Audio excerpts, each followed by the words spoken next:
Here is a cooking assessment I created for my students using the unique curriculum. I have modified it so that it fits my students' needs. I have made it so that the students are able to come up to the board after we cooked our muffin pizzas, and they are able to say that there was pepperoni slices, pizza sauce, mozzarella cheese, and English muffin as the ingredients. This creates an interactive assessment for the students. I have also provided the students the opportunity to say if they thought it was yummy or yucky. So for instance, if Amy enjoyed it, she gets to say it's yummy, and maybe Josiah said he did not like it. As you can see, I've also created a picture for one of the students who has not yet done identification of letters for an identification of himself through picture.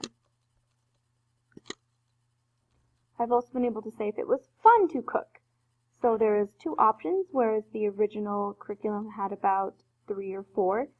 This provides an easier experience for my students to make decisions based on yes, Amy enjoyed it, no, Gabriel did not enjoy it.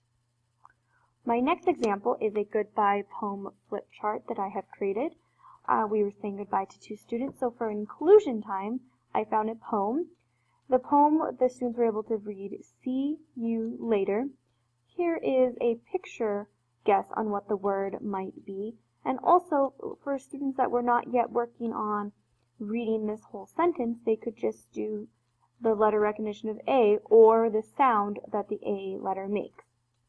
Students were also able to interactively move the answer below to see that it was "See you later, alligator." So some students were working on letter identification, some were working on rhyming, and some were working on reading. And this continues throughout the whole poem. And then at the end, as an assessment, students were able to also match picture to the whole sentence. So "See you later, alligator," "After a while, crocodile," or "In an hour, sunflower," to provide an assessment for all students on some. I was still asking them what this letter was, some I was asking them to read the whole thing. It just was depending on the student's level.